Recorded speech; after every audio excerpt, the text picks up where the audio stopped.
So for today's lesson, we are going to take a look at some different book choices and options for our first silent reading book.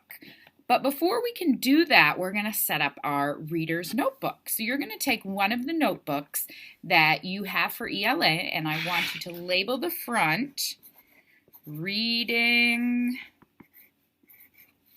Notebook. And your name. So I'm Mrs. Maines. And this is where we're going to keep all of our reading notes and jots and book lists. So you're going to flip open to, this notebook's kind of fancy. You're going to flip open to your first page. And I want you to label this first entry that we're going to write, reading or book choices. Okay. Then I want you to create a little chart that is title and author. This way you can keep track of the titles and authors of books that you might be interested in reading. Just because you have the title of a book on here doesn't mean you have to read it. I just, as your teacher, want to get to know you as readers, what types of genres interest you, which I can tell through the title and author. If you want to put a line for genre, you can do that. Remember, a genre is a type of book. So like fantasy or science fiction or historical fiction or nonfiction. Which reminds me, your first book that you are going to choose this year is going to be a fiction novel, just because we're going to be working with the characters in that story in class. It doesn't mean you can't read nonfiction, but you're going to start with a fiction novel.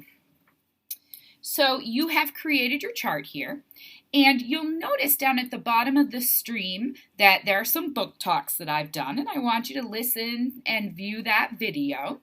You might choose one of the books from the book talk to put on your book choices list. There's going to be some websites that you can visit, like scholastic.com. You can look through the book orders and get some ideas to put on your list.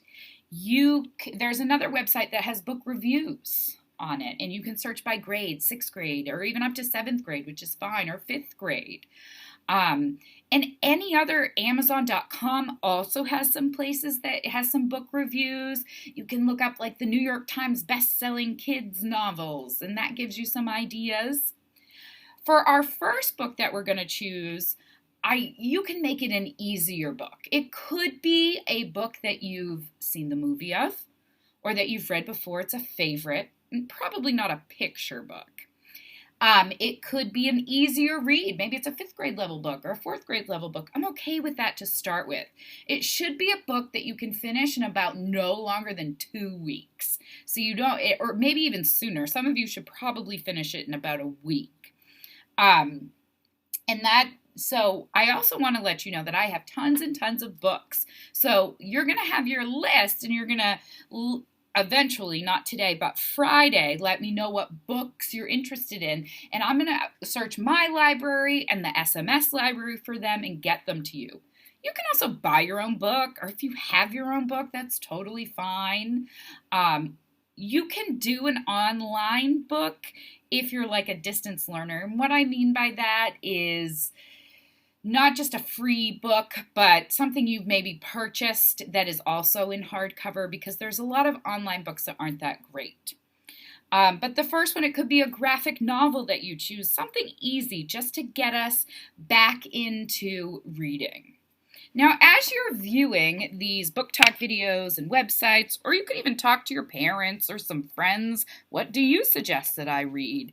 You're going to record the ones that interest you. You need at least 5 choices, because you might start choice number 1, which, like for me, let's say City of Ember, which is on my book talk. And maybe you start it and you're like, this book is too hard. And that's okay. You go to your next book and see, maybe that one fits better. Counting by Sevens is another one that is on my book talk video. You need to have a variety of choices here because once you finish a book, you're also going to need another book to go to. You can abandon books if you're not liking it or it's not working for you.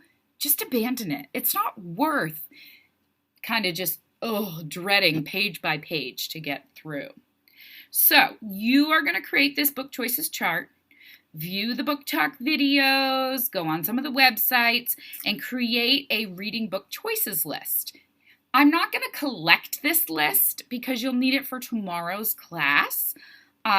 Instead, you're just going to keep it with you to bring out for tomorrow's class. You need at least 5 choices, but you can have more. Some people have filled out this whole thing. And remember, you don't have to go with the book that's on your book choices. So enjoy looking through some of the options that you have. And even if I don't introduce a book and you want to read it, that's okay. Put it on your list. And we will work with getting you a copy ASAP. All right, I'll talk to you tomorrow.